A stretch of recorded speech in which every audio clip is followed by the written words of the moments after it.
Finance Committee. It is January 24th. We've got a quorum present and nobody around for any public comment. Does anybody have any communications that they wish to share?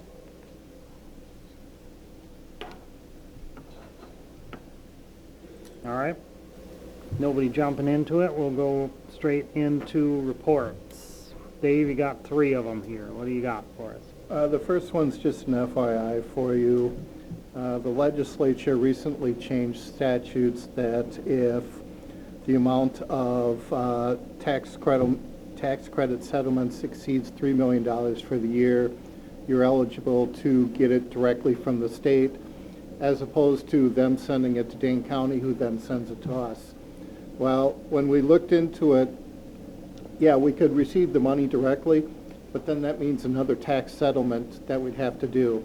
So for the amount of work involved, we said, no, it's not worth getting the extra interest income. So we passed on that opportunity, but just wanted to let you folks know about that.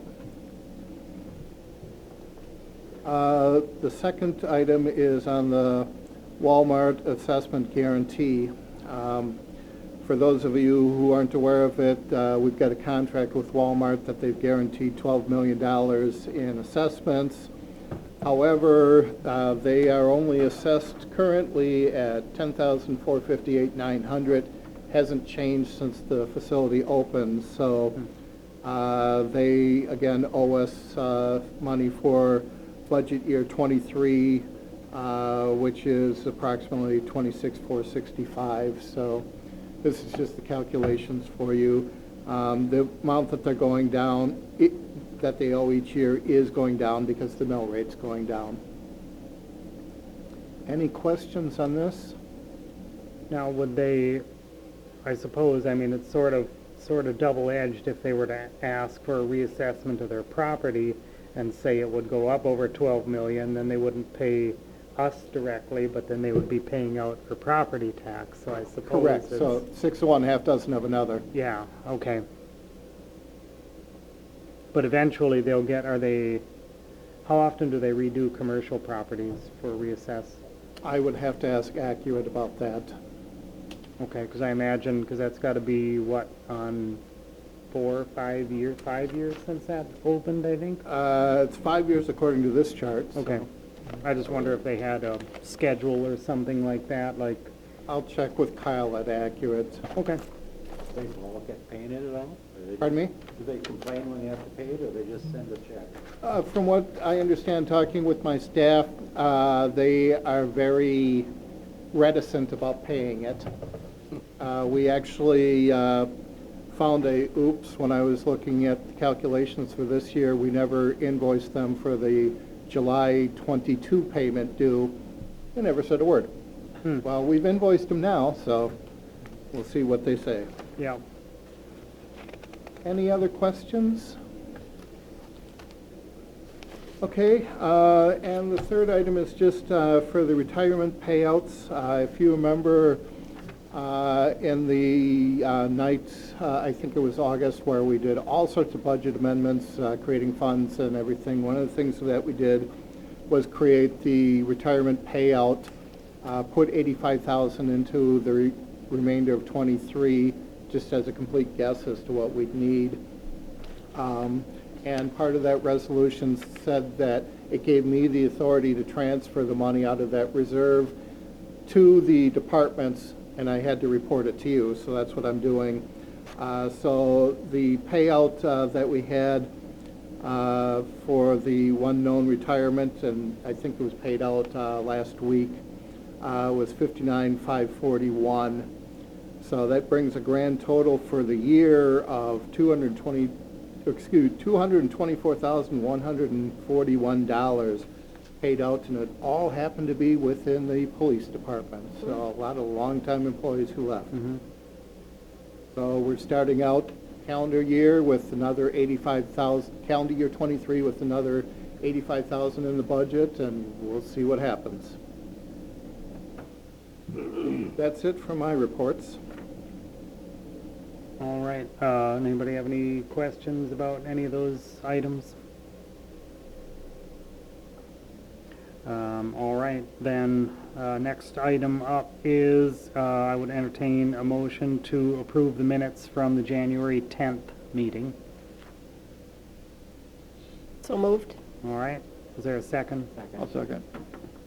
Take your pick. I thought I heard Ozzy first. Yep, Yep, Ozzy. no worries. Any edits, corrections, questions on the minutes? All right, all in favor, aye? Aye. And are any opposed? All right, those minutes are accepted. Next item up is resolution approving cost reimbursement agreement for Stonecrest Development.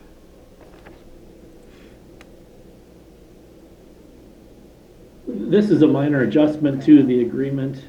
The developer, after their review, their review wasn't completed by the time we submitted for action at the last meeting, and they asked for a minor tweak about the termination clause, and that's been updated to reflect that. City Attorney Matt Dregney's been involved in drafting that.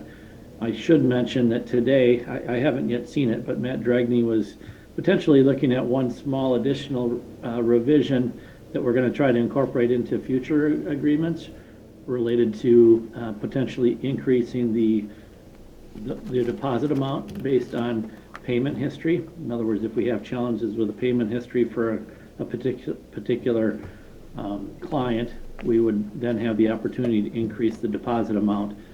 Dave, have you seen a revision with that effect yet? No, I have not. Okay, so then I guess at this point, we're asking to take action on the agreement before you, which really just modifies the termination language from the previously approved version that was acted on, I believe, in December. All right. So, Rodney, does that mean that we would anticipate amending it at council? Yeah, it'll really depend on what Matt brings to the table. If he's able to bring that document with that revision. I haven't yet been able to discuss that with the developer yet at this point, because we haven't seen that revised language yet. But Matt may introduce that at council. Okay. Otherwise, this is a pretty standard agreement, isn't it? Correct.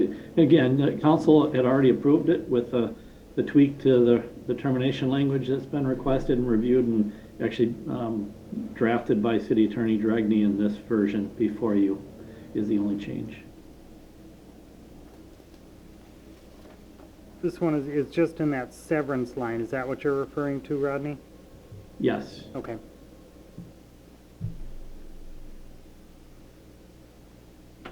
And, all right. Anybody have any initial thoughts on that?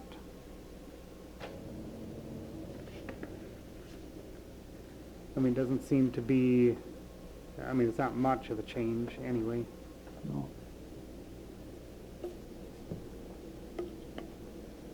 All right. Any questions on that bit? All right, and I would entertain a motion to recommend that to council. Moved. Motion by Greg, is there a second? Second. Second by Dave. Any other questions, comments on this resolution? All right, all in favor, aye? Aye. Aye. And are any opposed? All right, we'll recommend that to council later tonight. Next one up is a resolution to amend the 2023 adopted budget for city employee market adjustments. AJ? Do you want me, since all but two people have not seen the presentation, do you want me to go through that? Or do you want me just to give a high-level overview? I think Ben's for on the their- line too. Ben's zooming in. Oh, Yeah, okay, so we have that's three. Okay, Yeah, perfect. go ahead. Do you want us to go through it? Absolutely. Okay, I so you want guys will hear it for again. Their benefit. No, All right. no problem. But, Dave, if you want to pull that up? If you want to stop sharing, I'll I will. share Do you mine. have it? Yes. Okay. We're prepared, Tim, come Oh. on. Ben and helper tonight. Awesome. Oh, there we go. Got a little cutie there. Okay, if you want to hit the next screen. So this is for our 2023 market adjustments. So I'll just start it off a little bit. So you might remember at budget time, we talked about compensation and trying to get in a more competitive space. And one of the things that we did is when we approved the budget, we kind of set aside some funds that Dave had identified. And once the budget was approved, I asked Dave and AJ to get together and go through all the positions within the city, look at what we're seeing out in the marketplace, and then, come up with a plan. And AJ can kind of give a little bit of background about what they did and how they got to the point as part of her presentation. The big thing is I wanted more than one set of eyes on it, and I didn't want the eyes to be me. I wanted it to be two people that have the most experience and qualifications to do the work that needed to be done to get to this point tonight. Okay, so if you want to go ahead and move to the next slide. So just a little bit more background. Between Dave and I, we both have 40 years of working on comp. I was a comp analyst. That's one of my first positions in HR. So we're both very well versed in this, and feel real comfortable with the results that we came out with. So in 2014, just to give a little bit of history, the Springstead study was started. And that was an initiative by the city council that determined that they wanted to take a look at employees' pay. And at that point, Springstead was hired by multiple communities. It was one study to be done, but for multiple communities, and the city of Stoughton participated in that. The Springstead study was completed, but it was never implemented due to no funding mechanism. So they paid for the study, but did not have a way to actually fund it. So with that being said, very upset, disappointed employees. They've been met with. They went through all these gyrations of gathering the information, sending it to the third party to put together the compensation of where they should be. They saw what their pay should be, and then nothing was ever done. So this has been going on since 2014. So with that being said, our salaries fell behind as increases were not equivalent to true COLA, and that's the cost of living increase. And market adjustments were not made. What the employees were getting, first of all, back prior to 2014, it was furloughs and 0%. And then we started to move up to the 1 or 2% increases, which fell way behind market. So Stoughton went from being market competitive, starting in probably 2012, somewhat market competitive, and just fell off. So if you look at where some of these compensations are at, they are not at all at market. And we're darn lucky that we've been able to save the employees that we do have here, preserve them. Neighboring communities like Dane County, state jobs can be way more attractive, and we've just not really done anything to be able to correct that pay. So someone will leave or has an offer is the only time that we really look at correcting that pay to try to preserve that employee, because they have City of Stoughton institutional knowledge and we want to save them. It's not plug and play. They have to learn what the Stoughton position is. So we have an investment in our employees. So today's environment, employees leave due to compensation not being competitive. This week alone, I've had 2 employees quit, both having higher opportunities or better opportunities pay-wise. We're hoping that they'll hold on until after this is done tonight to see if they get their increases.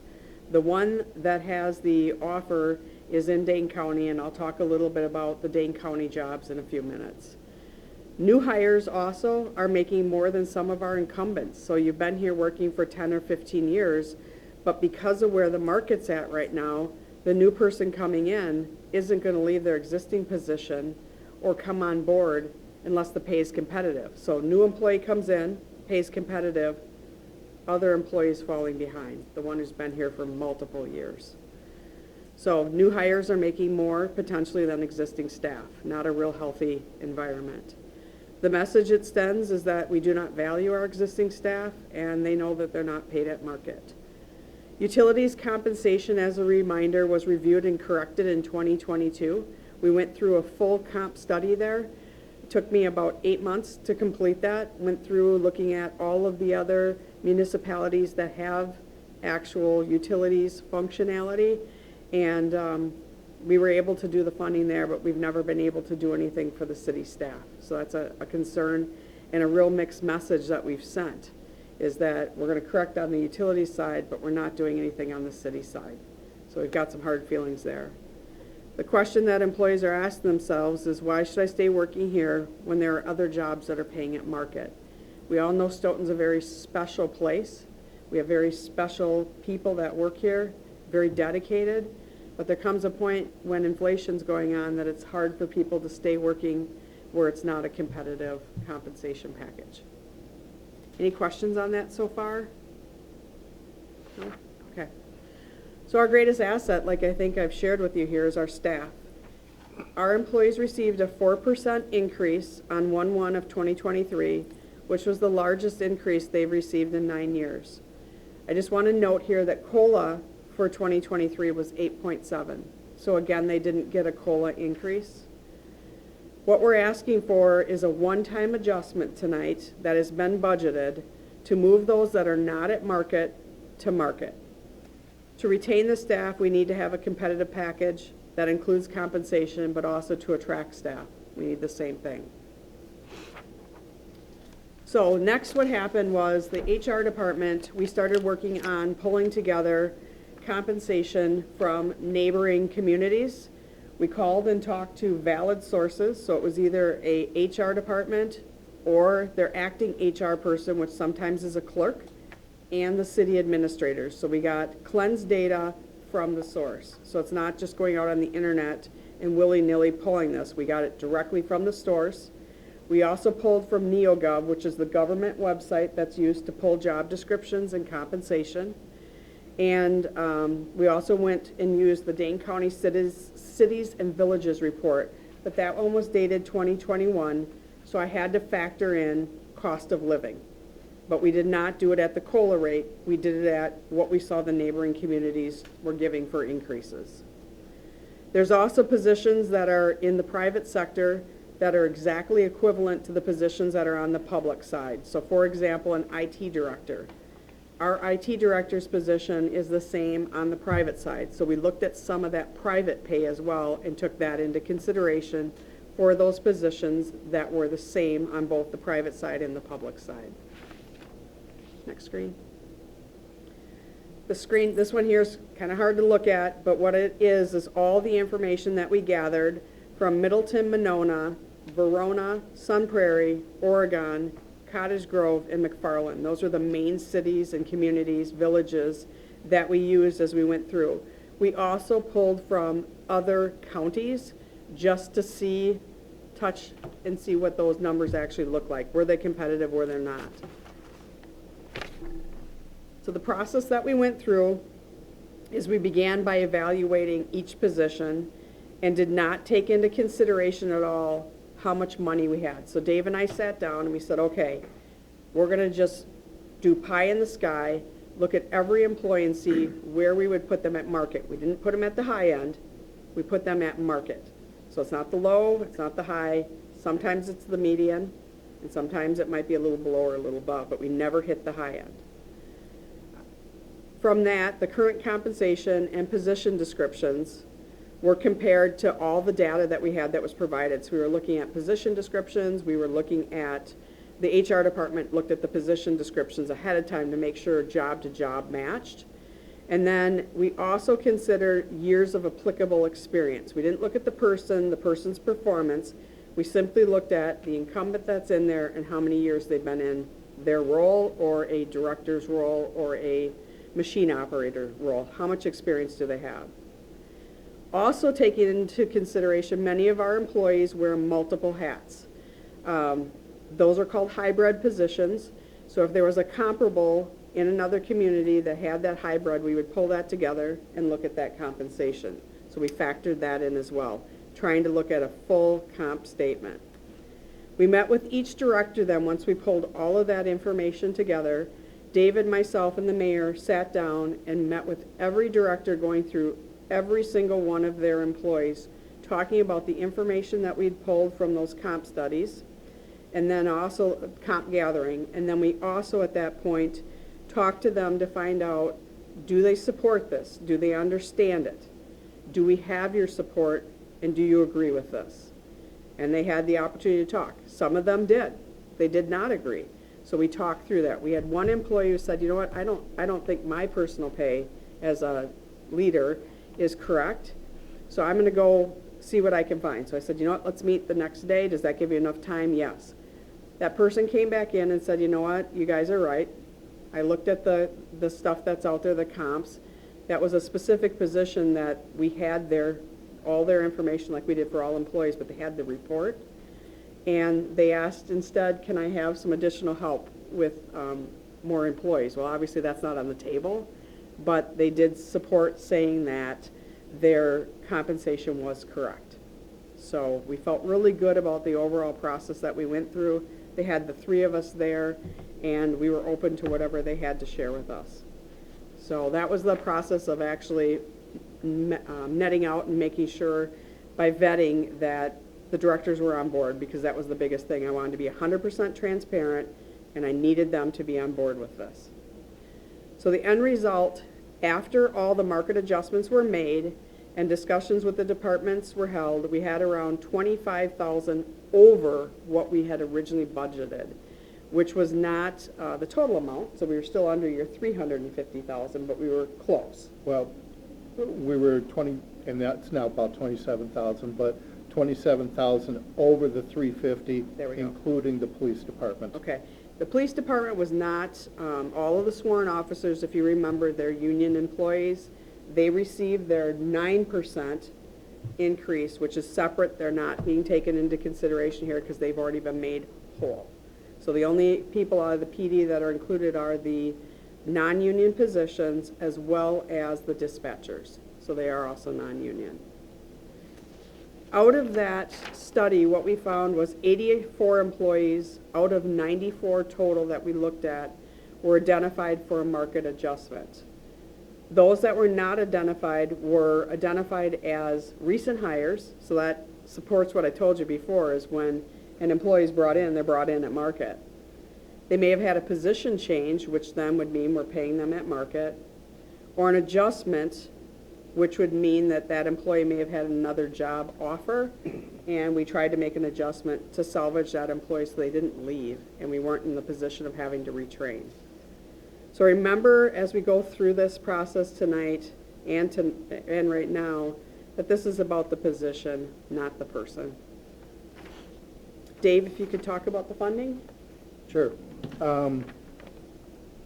If you remember, as part of the Council of Whole, it was discussed that the council was in favor of trying to find funding methodologies for it. And at the last Council of the Whole meeting, I had talked about, I'd found roughly $425,000 in sustainable revenue, which I'll get to in a minute. But from that $425,000, I recommended that we put in about $350,000, or put in $350,000 into the budget for these expenditures, and also so that we didn't cause ourselves a problem in subsequent year with the expenditure restraint program.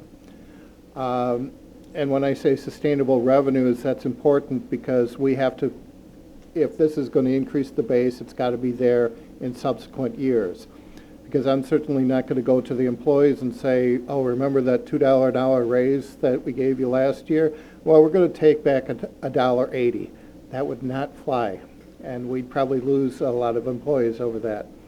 So we had two sources of revenue that I used for this. The first is the payment in lieu of taxes from Stoughton Utilities. In the past, that was used to offset capital purchases. So in other words, we lowered the debt levy. Well, we know Stoughton Utilities is going to continue to give us pilot payments every year, so that's sustainable. And I propose using it for the employees rather than the debt, because the debt levy is completely exempt from the levy limits. The operational levy where we pay the employees is not exempt. So I had to find a way to transfer money to the employees. And the other area is for the surrounding 4 towns, they pay a portion of the capital costs every year. And in the past, we were putting those town charges against the debt levy too, which in theory makes sense, that we would have less debt issued. But again, I needed to find a way to get the employees to be paid. So that was that funding mechanism. And with that said, and I just lost my train of thought, but everything's sustainable going forward, that I don't envision a problem. Now I remembered what I was going to say. The surrounding 4 towns, we're under contract with them through, it's either 25 or 26.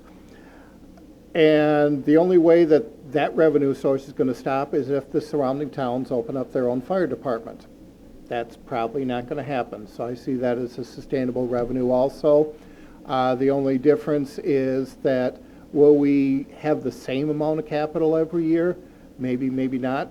We'll figure that out, but that's why I gave myself a cushion of about, when this is all said and done, about $50,000 in other sustainable revenue that I could have used and didn't. So I'm comfortable with where I've got the revenue that we can continue going forward. Any questions that you have for us? Okay, so next slide, Dave. It's blank. Okay, should Now if I say, hit enter again. there you go. Please show your support for our employees by paying them a fair wage, and that would be by passing this. So that's where we're at. We already have a unanimous vote, as you can see here, from the Personnel Committee. We're just looking for it now from Finance. And if we get that, then our intention is to present this tonight at council. All right, I'll put Ben and Dave and Ozzy on the spot, because the other 3 or the others of us have seen this one and voted for it on the Personnel Committee. So do you guys have any thoughts, concerns about what's presented here? I'm for the working man. What was that, Dave? I'm for the working man. Perfect. Thank you, Dave. Ben, were you chiming in? I'm in agreement with all this, that the adjustment needs to be made. All right, very good. Ozzy? I would agree with it, as long as we have the funding for it, I don't see a problem, and they deserve a fair wage, because they need to catch up with the market. Same thing at the hospital. Yeah. And I would just say, really, at the end of the day, what we want to do is we want to be able to continue to provide the services that the people in our community have come to expect from us, and really try to build on that. In order to do that, we have to be able to retain our staff. Yep. Yeah, because anytime that you have to refill a position and retrain a position, then that automatically knocks down everyone around them to, not operating at an FTE to onboard somebody else, so. Well, good employees, you gotta pay them. Yeah, absolutely. Yep. Treat them well and pay them. And we certainly, appreciate the support from the council, even leading up to this. As far as the 4%, we did make some adjustments to a few people during the budget process as well. And then, for those, we're trying to, balance the rest of it. And then, certainly the support received at Personnel Committee was appreciated as well, because I think that, we kind of are all looking at the big picture here when we're trying to, like I said, retain these services. And, it's really noticeable, when we're short, not only the services we're providing, but the additional workload it puts on those that are still here while we're trying to fill a position and train for that position. That causes additional stress on folks as well. The other piece to that, Brett, was we want to make it retroactive. We've only paid one payroll. Yep. So we're asking to take that back to the beginning of the year to 1/1, and that payroll was just paid last. So we have a mechanism to do that if that should be approved. And Dave, your numbers support that, correct? Yes, my numbers assumed it was for the entire year. It looks like it's in the resolution as well that Yes. it's addressed. So I would make a motion to recommend approval to council. All right, second by Greg.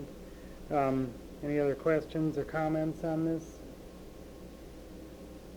I know both in personnel and here that we did recognize that this was an area that we were really struggling to try to get made right.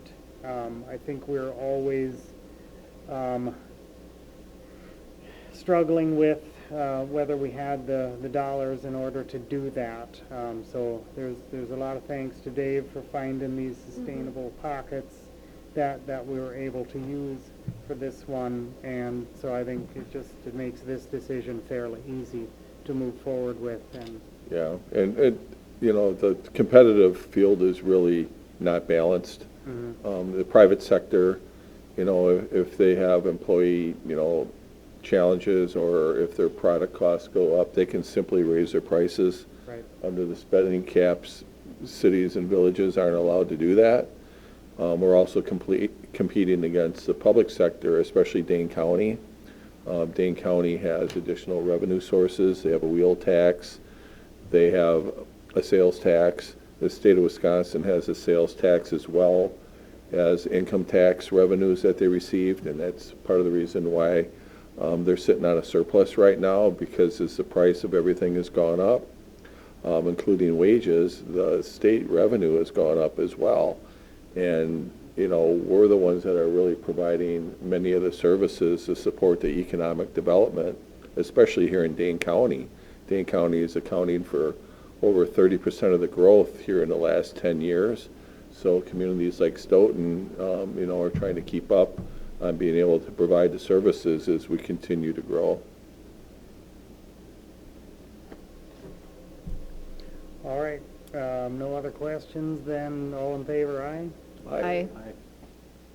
And Aye. any opposed? All right, we'll recommend that up to council tonight. All right, so last bit on there is a discussion and possible action regarding revised tax incremental funding, TIF application, and related city TIF policy. We've got one developer who will be talking later tonight that is exploring a potential TIF district. And so as part of that, we wanted to give them our TIF application. And Matt Dragney was the one who actually asked me he found a policy that was, I think, from 2016, or I found one from 2016. I wasn't sure if it was the final, but I forwarded it to Matt, and we gave it to the developer.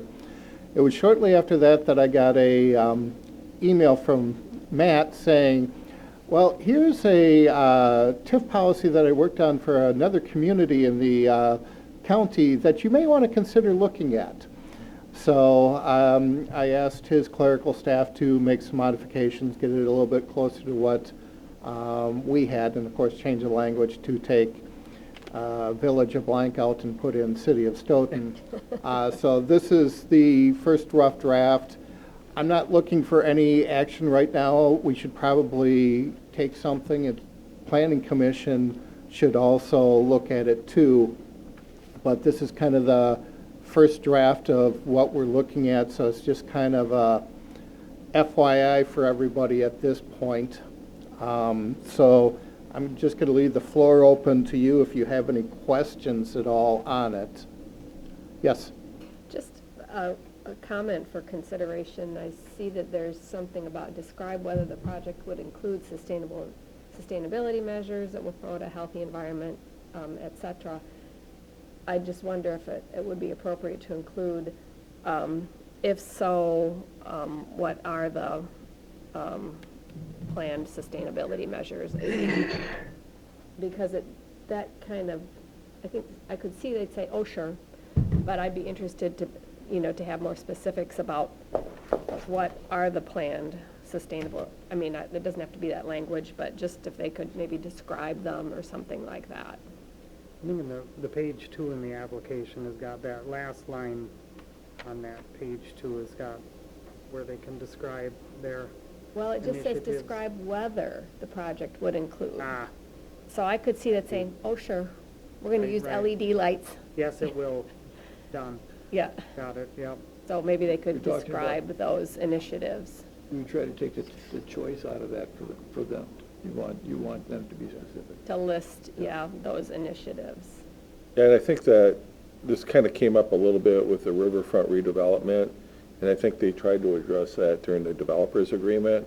But I think that if we put it in the TIF, I think that would help reinforce what we're trying to do here. But given specific direction to developers at the front end, I think is always a good thing to do. Otherwise, what happens is they feel like we're moving the goalposts on them. Sure, yep. And again, they all, you know, have different ideas of what, some are really gung-ho and they're willing to put in, you know, electric charging stations and solar panels and that sort of thing, and others, that might not be their vision, so it's good to understand each other from the beginning, I think. Any other comments? Questions? So where are you going to go from here with it? Well, from here, we'll kind of incorporate the suggestion in regards to sustainability, and then between Rodney and I, we'll kind of pass it through the various committees that need to be involved before it gets to council.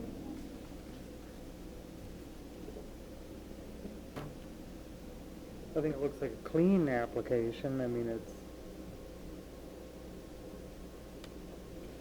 Yeah, well, we started with a final product from another municipality, so that always helps. yeah, sure. They got to knock the corners off of it. Right.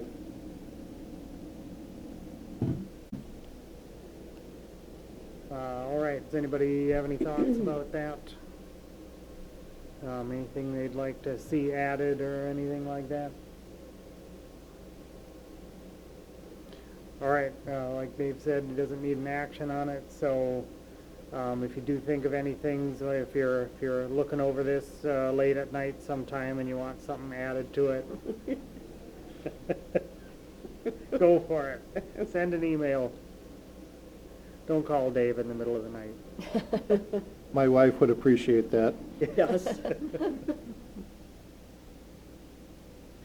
All right, so for those committees that'll be impacted by that, we'll get another look at it as these come through. We have a large number of things in the future agenda items.